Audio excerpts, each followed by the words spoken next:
Bismillahirrahmanirrahim. Assalamualaikum warahmatullahi wabarakatuh.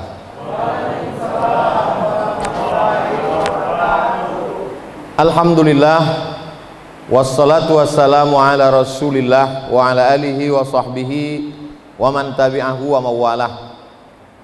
Tema besar kita siang ini, keyword kata kuncinya silaturahim.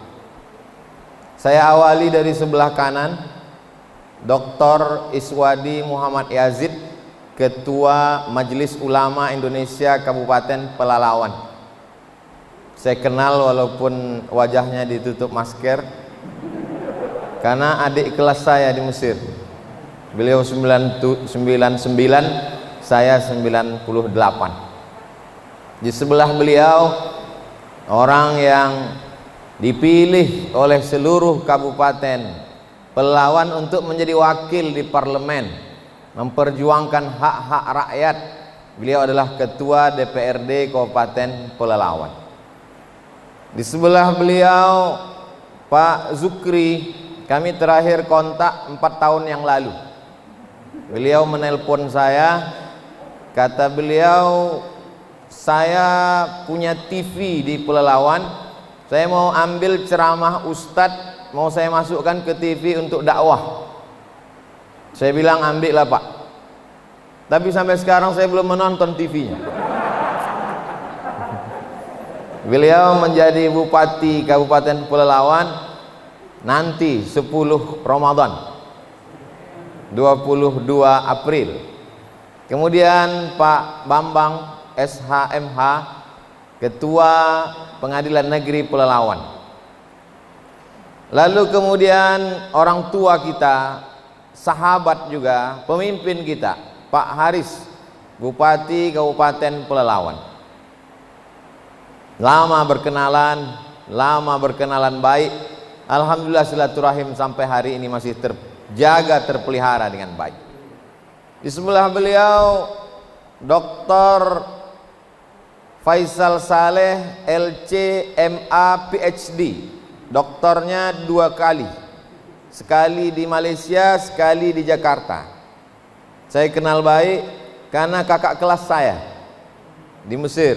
Beliau 97, saya 98. Sekarang sebagai Ketua Pengadilan Agama Kabupaten Pelalawan. Di sebelah beliau adalah orang-orang yang banyak cemas kalau dapat surat dari beliau, termasuk saya. Datang ke kantor pajak, katanya ceramah saya mau dipajak juga. Saya jelaskan, Pak, semua ceramah saya YouTube itu habis semua untuk beli beras fakir miskin. Kalau Bapak tak percaya, nih bukti transfernya. Lalu kemudian kata orang pajak, sebelum beli beras kan Bapak pegang dulu duitnya, tetap kena pajak juga. Setelah itu saya buat iklan bersama orang pajak. Hari gini tidak bayar pajak, apa kata dunia? Tapi itu kantor pajak yang di Pekanbaru. Yang di Pelalawan tidak setegas itu. Di sebelah beliau Pak Tarigan. 2 hari yang lalu saya ke Kabupaten Dairi di Sidikalang. Dari Sidikalang kami lanjutkan ke 3 Binanga, menginap 1 malam di 3 Beringin, berziarah ke makam Syekh Sulaiman Tarigan. Hari ini berjumpa dengan Pak Tarigan di Kabupaten Pelalawan. Lalu kemudian di bawah sana saya lihat ada Al-Mukarram Ustadz Edi Amran LCMA, Ketua Badan Amil Zakat Nasional Kabupaten Pelalawan. Beliau bersahabat dengan saya sudah masuk 23 tahun. Beliau senior saya di Kairo. Beliau angkatan 97, saya 98. Kemudian juga ada di dekat beliau itu saya lihat orang yang paling berkesan dengan saya, karena pernah dulu menugaskan saya ceramah menelusuri Sungai Kampar sampai ke Penyalai. Satu hari 6 titik pengajian selama 6 hari 36. Sampai Pak Wakil Bupati waktu itu bertanya, Ustadz sanggup tak ngisi jadwal nih? Saya bilang kalau saya sehat saya lanjutkan Pak, kalau saya sakit kita ganti Ustadz lain. Itulah dia Pak Sekda. Saya sebenarnya mau menyampaikan kepada semua jamaah, kita mesti kenal orang dengan baik, kita mesti kenang kebaikannya. Sebanyak-banyaknya tulang masih ada dagingnya, sebanyak-banyaknya daging masih ada tulangnya. Memang itulah sifat manusia ini. Bagi yang susah menangkap peribahasa itu, saya kira yang makan pakai ikan tadi tahu itu. Artinya kita pandang baik. Bahkan orang meninggal itu pun kata Nabi, uzkuru mahasina mautakum, sebut kebaikannya. Tapi saya tentu tak dapat menyebut mengingat semua. Saya mohon maaf, yang saya sebutkan tidak berarti mengurangi kemuliaan yang tak saya sebutkan. Insya Allah semuanya dimuliakan Allah Subhanahu wa ta'ala. Hari ini tanggal 10 Sya'ban, begitu menurut janji dengan Allah bahwa Abdul Somad 10 Sya'ban kau sedang berada di ruang sidang terbuka. Dari mana Ustaz tahu? Ada tulisannya di pintu. Baru saya paham, lama juga saya dari, rupanya kalau pintunya dibuka sidang terbuka namanya, kalau ditutup sidang tertutup. Alhamdulillah, saya senang sekali diberikan kehormatan bisa berjumpa di hari baik, bulan baik. Saya bersilaturahim ke rumah jamaah di Jalan Karyawan, Pekanbaru. Lalu kemudian dia kasih saya selebaran kertas. Coba Ustadz baca, bagus ini kata dia. Saya baca. Di situ diceritakan kita makan apel. Apel Pak Ustadz, terserahlah mau apel mau apel. Apel itu tidak berulat. Ternyata dia tidak berulat karena disemprot pestisida. Pestisida dicuci dengan sabun tidak mati. Ketika pestisida masuk ke dalam badan kita, semua yang tidak bisa diolah oleh badan, maka dia akan menggumpal menjadi cancer. Tulisannya C-A-N-C-E-R. Orang barat menyebutnya cancer, orang kita menyebutnya kanker. Sama seperti sampah plastik yang tidak bisa diolah oleh tanah, maka dia jadi sampah menumpuk, itulah dia menjadi kanker. Lalu kemudian ketika kita makan berlebih dari kebutuhan tubuh, kalori yang kita perlukan misalnya 2000, tiba-tiba kita makan 2500, menumpuk dia. Maka bagaimana cara menghilangkannya? Di selebaran itu kata dia, orang barat menemukan satu teori namanya fasting terapi. Terapi fasting, cara menghancurkan sampah dalam tubuh dan kelebihan kolesterol, minyak dan lain sebagainya. Caranya adalah dengan tidak makan selama 8 hari dalam sebulan dan 1 bulan dalam setahun.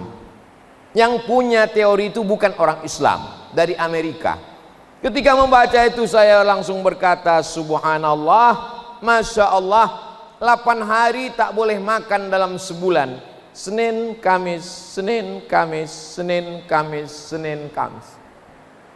1 bulan dalam setahun, pas puasa Ramadan. Janji Allah, sanurihim ayatina, aku akan tunjukkan tanda-tanda kebesaranku melalui Muhammad sallallahu alaihi wasallam.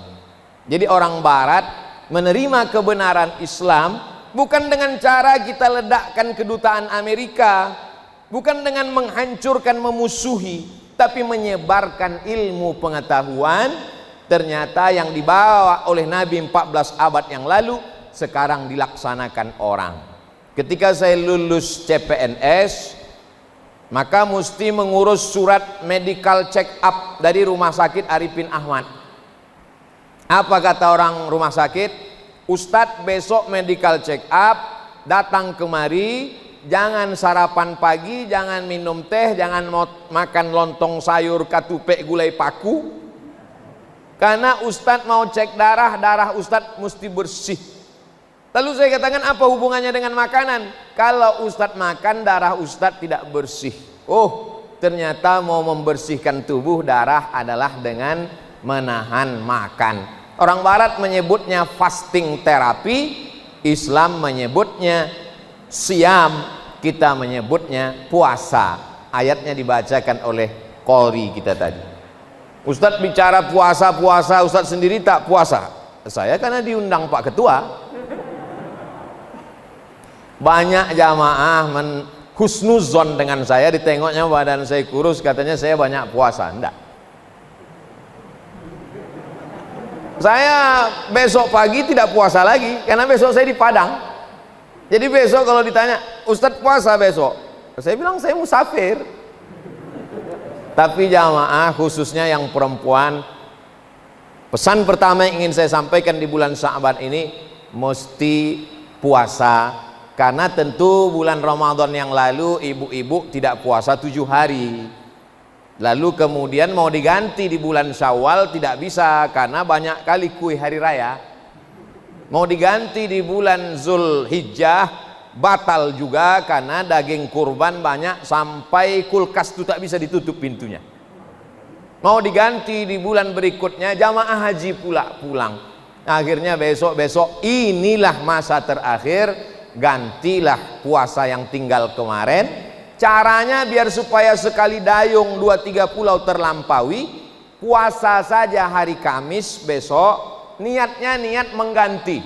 Aku niat puasa mengganti yang tinggal kemarin, maka otomatis dapat 2, qodoknya lunas dan dapat pahala puasa Kamis. Itulah untungnya ibu-ibu kalau suaminya ngaji. Maka nanti suami-suami yang udah mendengar ini pulang diingatkan istrinya, kau puasa, utang kau kemarin 7 hari kan? Abang 10 kata istrinya. Itulah untungnya kalau di kantor itu ada pengajian, jadi diingatkannya nanti ke rumah. Tapi kalaulah suami ibu itu Fir'aun,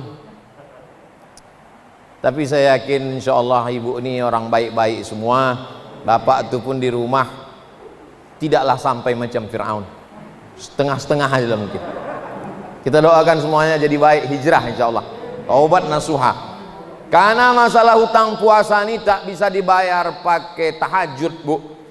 Man mata, siapa yang mati, wa alaihi siyamun, punya hutang puasa, soma anhu waliyuhu, ahli warisnya wajib menggantikan puasanya.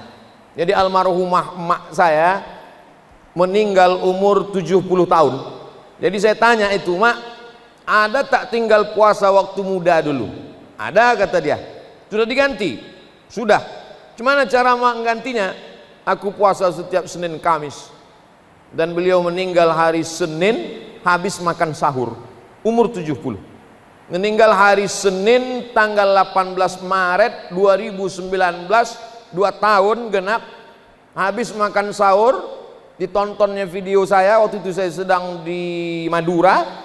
Habis itu dia berwudu, sakit kepalanya, meninggal dalam keadaan puasa sunat hari Senin. Tapi saya husnuzon yakin utang puasanya sudah lunas. Karena perempuan itu dia utang itu disebabkan oleh kita, anak-anaknya. Mengandung 30 hari tak puasa, menyusukan tahun pertama 30 hari tak puasa, menyusukan anak 2 tahun 30 hari tak puasa. Saya 90 hari, adik saya 90 hari, karena kami adik-beradik 2 orang. Bayangkan kalau anaknya susun paku do re mi fa sol la si do fa mi re do. Mau diganti puasa tahun lalu, lahir pula adiknya lagi. Bukan berarti Allah itu kejam, tidak. Sebenarnya Allah mau kita sehat walafiat, sehat fisik. Jadi saya tadi sebelum makan tolak-tolakan dengan Pak Ketua. Kata Pak Ketua, Ustaz Somad, habis itu saya tolak Pak Ketua menolak Pak Bupati. Saya habis itu Pak Bupati duluan. Saya tak mau duluan, saya tak mau jamaah menengok nasi saya. Nah, jadi begitu Pak Bupati duluan, tentu kita ikut standar kepala daerah kan. Alhamdulillah, banyak jamaah kalau saya duluan ngambil nasi, dia ambil sedikit. Karena dia tengok Ustadz ambil sedikit, dia tak tahu saya makan bukan sedikit, sedikit makan. Kadang satu hari itu kadang sampai 5 acara, macam-macam, dari mulai lontong, lalu kemudian macam-macam. Tapi rasanya selama saya di Pelalawan baru inilah dikasih nasi lewat ini, nasi liwet, nasi lalu kata orang Melayu. Apa kata Pak Zukri tadi, ini kalau tempat kami nasi goreng kampung ini kata beliau.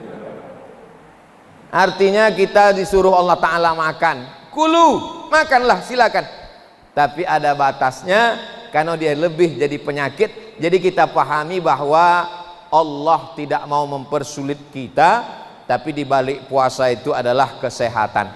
Nanti ibu-ibu, bapak-bapak nonton di YouTube, ada ceramah idzan tasafa Sya'ban fala tasu. Kalau sudah pertengahan nisfu Sya'ban jangan puasa lagi. Insyaallah hari ini 10, Kamis 11, Jumat 12, Sabtu 13, Ahad 14. Malamnya malam nisfu Sya'ban. Jadi ada kesempatan untuk mengganti puasa ini beberapa hari lagi. Tapi nanti setelah nisfu Sya'ban muncul masalah. Karena kata Nabi, kalau sudah nisfu Sya'ban jangan puasa lagi. Maka yang tidak boleh puasa setelah nisfu Sya'ban itu memulai puasa sunat, tak boleh. Adapun melanjutkan yang biasa Senin Kamis atau mengganti puasa utang maka boleh. Mana tahu nanti ibu sedang puasa ditanya orang, "Oh puasa?" "Iya." "Ini sudah pertengahan nisfu Sya'ban, tak boleh." Kau tak ikut pengajian di sidang terbuka kemarin. Di sana udah disampaikan bahwa setengah nisfu Sya'ban masih boleh puasa dengan syarat pertama memang terbiasa, yang kedua mengganti puasa yang tinggal-tinggal. Jadi silakan aja puasa sampai Ramadan. Apa hikmahnya tak boleh puasa mendadak itu? Supaya jangan terlalu lama puasa sehingga 30 tambah 15 45 hari nanti badannya jadi lemah, tak bisa masuk kantor. Habis Idul Fitri tinggal 3 orang aja yang datang ke pengadilan negeri. Mana pegawai semua? Inilah gara-gara mengundang Ustadz Abdul Somad, lemas semuanya. Nah ini perlu diluruskan tentang pemahaman keagamaan. Jadi yang pertama yang kita lakukan di bulan Sya'ban ini adalah mengganti puasa yang tinggal-tinggal dulu. Saya diundang ceramah ke satu rumah sakit di Pekanbaru. Jumpa dengan Pak Dokter. Pak Dokter ini sudah divonis kena diabetes mellitus. Ternyata dokter itu banyak juga penyakitnya. Lalu kata dia, saya putus asa. Maka saya makan enak, minum kopi, minum susu, minum teh, gula banyak. Saya pokoknya mau mati aja Pak Ustadz. Dilarang sama kawan saya jangan banyak minum gula. Saya minum gula karena saya pikir dunia harus dinikmati, sakit-sakitlah, yang penting mati. Rupanya tak mati-mati, sakit makin parah. Akhirnya dia berpuasa Nabi Daud. Hari ini puasa, besok makan. Besoknya puasa, besoknya makan. Alhamdulillah sekarang sembuh dari penyakit diabetes. Nama dan nomor bisa kita hubungi nanti. Jadi puasa jangan jadikan beban, puasa terapi. Tapi jangan gara-gara puasa ini kesehatan lalu niat puasa kita berubah. Nama itu somawadin untuk obat diabetes. Niatnya tetap lillahi ta'ala. Adapun diabetes, kolesterol itu adalah bonus dari Allah Subhanahu wa ta'ala. Jadi saya mau mengajak kita membuka pandangan, jangan sampai kita stagnan, kita menganggap puasa adalah beban, ini berat sekali agama ini. Tidak, Allah ingin kita sehat, Allah ingin kita sembuh dengan melaksanakan. Puasa yang paling banyak adalah puasa Nabi Daud. Orang barat menyebutnya King David. Dalam Al-Quran disebut Daud. Nabi Daud punya anak, raja juga, nabi, namanya Sulaiman. orang barat menyebutnya King Solomon, sampai ke Yogyakarta jadi Sleman. Maka mereka raja-raja hebat tapi puasanya hebat. Nabi Daud berpuasa sebulan 15 hari, padahal dia punya kekuasaan dari mulai sungai Nil sampai ke sungai Efrat. Artinya apa? Seandainya dia hanya seorang ulama, puasanya banyak, maklum. Tapi dia pimpinan negara, berkuasa dari 2 sungai, tapi puasanya tetap 15 hari dalam sebulan. Dan Nabi Daud itu, mohon maaf ibu-ibu jangan tersinggung, Nabi Daud itu istrinya 100. Jadi kalau ada orang istrinya 1, jabatannya RT, tidak puasa sunat, ini nanti di akhirat Nabi Daud senyum-senyum sama dia. Kenapalah kau tak puasa, kata Nabi Daud. Oleh sebab itu maka poin pertama yang ingin saya sampaikan, ganti puasa yang lalu. Adapun bapak-bapak yang tak punya utang, puasa sunat saja karena manfaatnya luar biasa. Yang kedua, innallaha la yattali'u ala jami'i khalqihi lailatan nisfi min Sya'ban. Malam nisfu Sya'ban, malam nanti Ahad malam Senin, Allah memberikan perhatian khusus kepada seluruh penduduk bumi, semua makhluk. Fayaghfiru li jami'i khalqihi, semua makhluk diampunkan Allah SWT. Illa, kecuali 2 orang. Ada 2 yang tak dapat ampunan Allah. Yang pertama musyrik, yang tidak menyembah Allah, masih menyembah pokok kayu, masih menyembah hantu, masih menyembah jin, menyembah Allah. Lalu kemudian yang kedua adalah musahid, orang yang belum berdamai dengan kawan sekantor, tetangga, kawan, sahabat. Tadi saya dijemput di acara bedah buku pagi tadi, datanglah Pak Ketua PN menjemput. Saya sebenarnya mau ngasih tahu bahwa saya ceramah di PN ini dijemput. Kadang di tempat lain tuh kita ceramah datang tak dijemput, balik tak diantar. Dijemput Pak PN, lalu di jalan apa kata Pak Ketua? Ustadz Somad, nanti yang kami undang Pak Bupati 2 orang. Beliau cerita ngundang Bupati 2 orang, saya yang cemas. Dalam hati saya, kalau sempatlah 2-2 ini tak datang, saya yang malu ke beliau. Kita sebagai orang Riau, beliau bertugas 2 tahun di tempat kita, tiba-tiba diundangnya tak datang. Berarti kegagalan Ustadz, kegagalan umat. Dalam hati saya, mudah-mudahan datang Pak Aris dengan Pak Zukri. Sampai jumpa Pak Aris di bawah. Rencana tadi mau makan langsung. Kata Pak Aris, saya sholat dulu. Kan tak mungkin kami makan beliau sholat. Saya bilang, kita sholat juga lah Pak. Sampai di dalam, rupanya Pak Zukri udah saya tengok duduk. Sholatlah saya. Saya tengok ada baju putih, ada baju merah, ada baju kuning. Bajunya boleh macam-macam, yang penting masih pakai baju. Kalau yang baju kuning, baju merah, baju putih ini berkelahi, maka yang ketawa adalah yang tak berbaju, yang tak bercelana. Alhamdulillah, lega saya, tenang saya. Kenapa? Menjadi contoh suri tauladan. Ini direkam. Semua menonton se-Indonesia. Saudara-saudara kita yang bekerja di luar negeri menjadi pahlawan devisa menonton bahwa di hadapan Abdul Somad ada 2 bupati yang duduk bersama. Siapa yang tak bangga?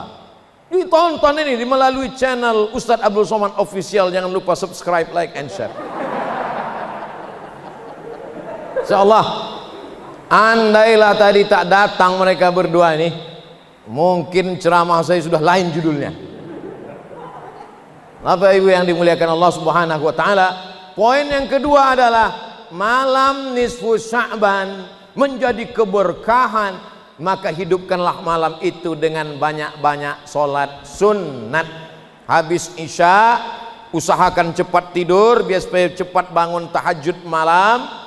Kalau mata tak bisa tidur, tak apa-apa makan antimo, tapi jangan sampai 2 papan, seminggu baru bangun. Bangun malam yang pertama kali sholat sunat wudhu. usolli sunnatal wudu raka'atain lillahi ta'ala. Habis itu sholat sunat taubat. Habis itu sholat sunat tahajud 8 rakaat. Habis itu sholat sunat hajat, mintakan hajat-hajat yang baik. Habis itu sholat sunat witir.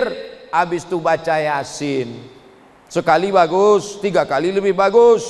Setelah itu beristighfar, bersolawat, tertidur. Jangan pula gara-gara tahajud nih sampai sembahyang subuh jam 7. Nah ini pun tak betul. Mesti ada skala prioritas. Yang penting malam itu nanti hidupkan dengan ibadah. Zikir bagus, solawat bagus, istighfar bagus, la ilaha illallah bagus, subhanallah bagus, solat sunat bagus. Saya tak bisa solat sunat Pak Ustadz, kalau berdiri lutut saya sakit. Duduk baca Quran. Saya baca Quran pun tak bisa Pak Ustadz, asal nampak huruf ni berkunang-kunang.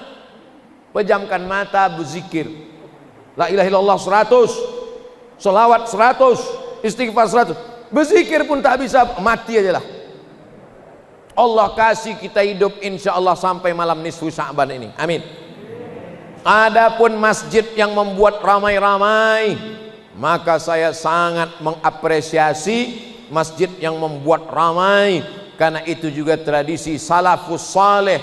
Ada tabi'in namanya Imam Makhul, malam nisfu Sya'ban mereka ke masjid pakai jubah, pakai celak, menyalakan bukhur harum-haruman, mereka berzikir ramai-ramai. Jadi kalau ada masjid yang membuat ramai-ramai, biarkan, namun tetap ikut protokol kesehatan, prokes, jaga jarak, pakai masker, cuci tangan. Sama seperti kita saat ini, jaga jarak, pakai masker. Saya dari tadi kan pakai masker, ini karena tausiah aja ini. Saya tak pakai masker ini 2, tausiah sama makan. Kalau makan pun pakai masker susah betul lah hidup ini. Nah, itulah kenapa bedah buku tadi dibuat di hotel. Saya jarang mau buat acara di masjid sekarang, karena kalau udah dibuat di masjid orang ramai tak terkendali. Kalau di hotel 150 tutup pintu, ada security. Masjid mana bisa kita pasang tutup pintu? Bukan punya kalian ini masjid, kata dia. Ini punya Allah. Ini semua adalah untuk menjaga, sebab kita masih lagi dalam wabah corona COVID-19. Jadi pesan pertama, puasa sunat mengganti puasa qadha. Lalu kemudian poin yang kedua adalah dengan menghidupkan malam nisfu Sya'ban dengan berdamai dengan sahabat, kerabat, tetangga, keluarga. Poin yang ketiga adalah membersihkan diri. Jadi di Riau memang ada nama tradisi belimau. Belimau. Limau itu Pak Bambang, bahasa Melayunya limau itu jeruk. Jadi kalau mau diterjemahkan berjeruk atau beroren. Cobalah kita lihat bagaimana mencuci lemak di piring. Piring bekas masak ada minyaknya, mencucinya pakai limau. Jadi dulu kita tahu nenek moyang kita belum ada deterjen, belum ada sabun, belum ada sampo. Jadi sebelum masuk bulan Ramadan itu mereka belimau. Kenapa belimau itu dilaksanakan di sungai? Karena memang orang Melayu tinggalnya di tepi sungai.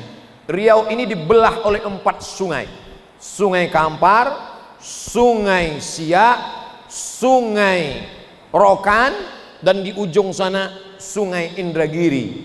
Jadi 4 sungai inilah yang membelah pulau Sumatera bagian tengah Riau. Orang Melayu tinggal di tepian sungai ini. Itulah mengapa mereka mandi di tepi sungai. Saya masih ingat waktu kecil itu ditanah lah di dalam periuk tanah. Limau segala limau, jeruk segala jeruk, dengan pinang. Pinang dengan mayang-mayang pinang, lalu kemudian daun-daun harum-harum, lalu digosokkan ke badan. Lama saya baru paham kenapa mereka mandi pakai limau setelah iklan di televisi. Pakailah jus saripati jeruk untuk menghilangkan molekul-molekul yang menggumpal. Sebetulnya dia mau bilang daki aja, payah betul. Yang menggumpal di permukaan kulit Anda. Mau bilang daki aja segan betul. Jadi sebetulnya itu kebersihan fisik. Di kampung-kampung masih ada tradisi seminggu belum Ramadan bersih-bersih. Dan nanti saya ke Langgam insya Allah tanggal 5 pagi itu ziarah Jadi ada tradisi di Langgam ziarah kubur ramai-ramai. Jadi sebetulnya kalau saya tangkap filosofinya adalah bersih badan dengan mandi belimau, bersih ziarah kubur dengan mengenang orang mati, supaya karena tujuan dari ziarah kubur itu 3: melembutkan hati, mengingat mati, melelehkan air mata. Lalu kemudian pula dengan berziarah itu bertemu, oh rupanya kamu cucu si anu ya, iya, tinggal di mana? Di sana. Bertemu pada ziarah kubur itu. Jadi kita ambil positif-positifnya. Lalu kenapa ada sebagian yang memfatwakan haram belimau? Belimaunya tak haram. Yang haram itu baduo diateban. Baduo diateban tuh Pak Bambang bonceng-boncengannya. Nah, dari rumah, dari Pekanbaru mau kemana? Belimau, mau bonceng. Orang mandi dulu pakai limau, mandi pakai air, dia mandi pakai keyboard tunggal. Itunya sebetulnya yang apalagi pada wabah corona covid ini, memang ini kalau bisa dihindarkan lah. Tapi tradisi saya cuma mau menjelaskan bahwa orang Melayu, tapi kami kan orang Jawa Pak Ustadz, kami kan orang Karo Pak Ustadz, kami kan orang Mandailing Pak Ustadz. Di mana bumi dipijak, di situ langit dijunjung. Kalau kita sudah tinggal di sini, maka kita menjadi semuanya adalah orang-orang yang memakai adat istiadat ini. Jadi pepatah yang asli itu aslinya. Di mana bumi dipijak, di situ langit dijunjung. Sekarang sudah berubah. Di mana bumi dipijak, di situ awak berkodak. Nah, Bapak Ibu yang dimuliakan Allah Subhanahu wa taala. Jadi ada filosofi berkodak tuh foto. Ya, walaupun sekarang sudah Samsung, sudah apa, tapi orang tetap pakai kodak zaman dulu. Jadi tradisi ini baik sekali, badannya bersih. Bayangkan kalau nenek moyang kita dulu tidak bersih-bersih badan dengan limau waktu mau Ramadan itu. Bayangkanlah bau musola waktu itu, belum ada kipas angin, belum ada parfum. Bau ikan salai lah musola itu. Nah, jadi dengan belimau itu bersih, hatinya sudah bersih, sudah plong beribadah. Ini poin yang ketiga. Poin yang keempat, mari kita siapkan betul persiapan-persiapan Ramadan. Saya tahu bapak-bapak memang bekerjanya di kantor pengadilan, tapi ada yang jadi pengurus masjid, maka imamnya siapkan. Tak dapat 30 juz 30. Kemudian Bilalnya siapkan. Minta ke Pak Ketua MUI teks Subhanal Malikil Ma'bud, Subhanal Malikil Mawjud. Nah, jadi jelas apa yang dia baca. Sekarang masih ingat saya beberapa tahun yang lalu, tak jelas entah apa yang dibaca Bilal itu. Allah Ma'bud, Allah Ma'bud. Imamnya lambat, makmumnya cabut. Jelas ya selawat.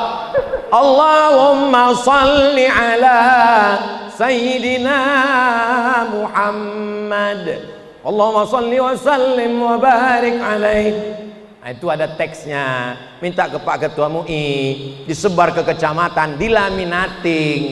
Karena kadang tak dilaminating, kertas aja disebar. Malam ini dilipat, malam kedua dilipat, malam keempat dilipat, malam kelima tulisannya hilang, tinggal lipatannya aja lagi.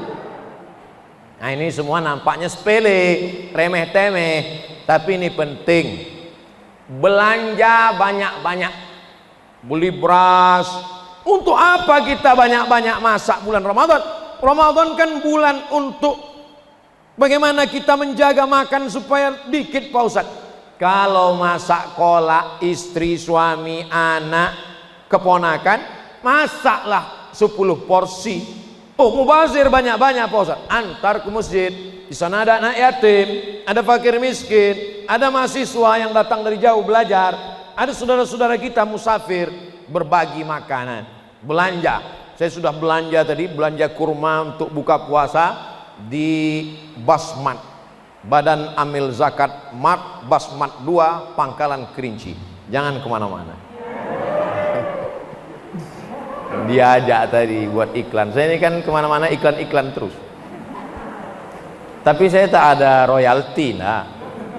Itu murni keuntungan dari belanja di Basmat itu untuk fakir miskin. Karena Basmat itu ownernya adalah Basnas, Badan Amil Zakat Nasional. Jadi beli beras sana banyak-banyak. Beli beras, beli kurma, beli macam-macam. maka keuntungannya alhamdulillah. Dulu beberapa tahun yang lalu basmat 1, sekarang sudah basmat 2, nanti insya Allah akan dibuka di sore basmat 3. Kita berdoa sebelum Abdul Somad meninggal ada 1000 basmat di Riau insya Allah. Begitu cara nawar umur sama Allah. Jadi pas kita mau mati ditanya malaikat, ya Allah ini dia kita matikan sekarang, basmat udah berapa sekarang? Baru 800, kita genapkan 1000. Bapak Ibu yang dimuliakan Allah Subhanahu wa taala, saya Ustadz Edi Amran, Ustadz Faisal Saleh, Ustadz Iswadi Yazid, saya tak tahu mereka, tapi kalau saya 4 kali Ramadan di Mesir itu tidak pernah buka puasa masak. Terus dari mana? Gratis. Jam 6 sore duduklah kami di meja. Jangan sangka karena gratis makanannya remeh-temeh kecil. Orang Mesir itu kalau motong ayam cuma 2 kali potong aja. 1, 2, 1/4. Bukan macam tempat kita hancur ayam tuh. Namanya pun tertulis depan, cincang lagi. Sana ayam tuh cuma 2 kali potong. 1, 2. Cuma memang lidah kita tak sesuai, dia anyep, tak pedas. Jadi kalau sudah mau pergi ke meja makanan gratis itu, di kantong-kantong mahasiswa itu pasti sambal. Mereka tak mau cerita itu, mereka kan sedang menjaga wibawanya. Apa yang dimuliakan Allah. Jadi kerinduan kami di Mesir itu sekarang kami balaskan. Tahun ini kita mesti buat seperti di Mesir. Insya Allah di Pekanbaru kami buat namanya Maidatur Rahman. Begitu dulu tradisi di Mesir. Maidatur Rahman artinya meja makan Tuhan. Karena di situ ada makanan yang kita tak tahu entah dari mana, dikatakan dari Tuhan. Maka siapa saja bebas datang. Tanggal 13 April puasa hari pertama, berbuka puasa bersama Ustadz Abdul Somad di Masjid apa namanya Ustadz? Masjid Al-Ikhlas Simpang Bingung. Yang selama ini orang asal sampai ke Simpang tuh bingung. Insya Allah Ramadan ini tak lagi bingung. Dari Pekanbaru belok kiri, dari luar Pekanbaru belok kanan, masuk setelah kantor camat, kita akan buka bersama. Bagi yang ingin support, kirim transfer ke nomor rekening berikut ini. Nanti potong kita masukkan ke Instagram Abdul Somad yang followernya 4 juta berapa itu. Bapak Ibu yang dimuliakan Allah Subhanahu wa taala. Yang terakhir, poin yang kelima, mari kita saling mendoakan supaya kita tetap menjaga integritas. Integritas ini penting sekali Bapak Ibu. Saya datang ke pengadilan negeri itu ngeri-ngeri sedap juga itu. Karena nanti bisa jadi orang menulis Abdul Somad disidangkan di pengadilan negeri. Tapi insya Allah sampai hari ini saya tidak mengatakan saya malaikat, tapi saya juga tidak mengatakan saya setan. Kita ini antara dua, antara malaikat dan setan. Kalau ada temanmu baik terus, berarti dia malaikat. Kalau ada dia jahat terus, kita ini selalu mendapatkan bisikan-bisikan. Lalu dengan puasa kita sedang self control diri sendiri. Kalau takut dikontrol atasan, atasan akan keluar kota. Takut dikontrol CCTV, kabelnya digigit tikus. Maka kontrol yang paling hebat adalah kontrol Tuhan, Allah Subhanahu wa taala. Maka ketika kita sedang haus-hausnya jam 2 siang, masuk ke toilet musola PN Pengadilan Negeri Pelalawan, tutup pintu, kunci. Tidak akan ada yang tahu kalau kita minum. Jangankan 1 teguk, 1 bak itu kita minum, tak ada yang tahu. Masukkan kepala ke dalam, telan agak setengah bak. Pas mau keluar, keringkan bibir, merengkan kepala. Udah itu agak-agak lemas sedikit, panas betul hari ini ya. Tak ada yang tahu. Tapi hati kecil kita berkata bahwa kau sedang berdusta, kau sedang bohong. Makanya orang kalau sedang puasa, kalau ada orang yang nelpon dia ngajak cerita, gimana kabarnya si Anu gini, jangan cerita aib orang lain. Saya sedang puasa. Nanti habis maghrib kita lanjutkan. Ini yang jadi masalah. Integritas kita hanya sampai azan maghrib. Integritas kita hanya di Ramadan. Kita mau integritas berkekalan, itu yang disebut dengan istiqomah. Mudah-mudahan kita saling mendoakan. Abdul Somad juga tak ada jaminan, maka doakan Abdul Somad supaya istiqomah dan mati husnul khatimah. Saya awali tadi jam 1.15, sekarang jam 2.45 menit kita bersama. Semoga kebersamaan 45 menit ini menjadi catatan amal soleh insyaallah. Amin ya rabbal alamin. Ala hadhihi niyyah al-Fatihah. A'udzu billahi minasy syaithanir rajim. Bismillahirrahmanirrahim. Alhamdulillahi rabbil alamin. Ar-Rahmanir Rahim. Maliki yaumiddin. Iyyaka na'budu wa iyyaka nasta'in. Ihdinas siratal mustaqim. Siratal ladzina an'amta 'alaihim ghairil maghdubi 'alaihim waladdallin. Amin. Rabbana ighfir lana dzunubana, ampunkan dosa kami, wali abaina ayah kami, wali ummahatina ibu kami, wali dzurriyyatina anak cucu keturunan kami, wali ikhwanina saudara-saudara kami, wali ashabina sahabat-sahabat kami, teman-teman kami, wali masyayikhina guru-guru kami, wali zu'amaina pemimpin-pemimpin kami. Ya Allah, wafiqna lima tuhibbuhu wa tardah. Tanamkan ridhamu dalam hati kami supaya kami beramal dengan cintamu dan hanya mengharapkan ridhamu. Allahumma khtim lana bi husnil khatimah. Tutup umur kami dengan husnul khatimah. Allahumma ja'al hadzal balada baladan amina.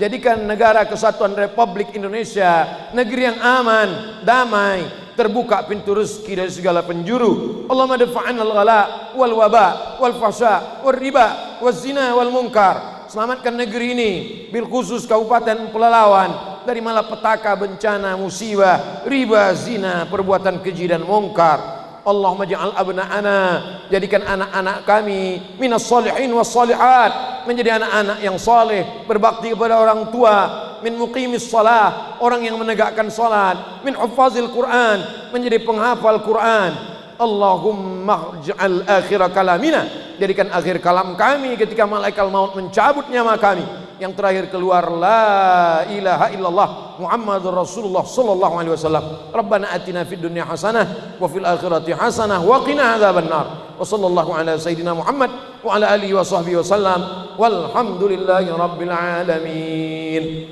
Saya ucapkan melaksanakan selamat menunaikan ibadah suci Ramadan. Terima kasih segala perhatian. Mohon maaf segala kesilapan dan kekhilafan. Wassalamualaikum warahmatullahi wabarakatuh.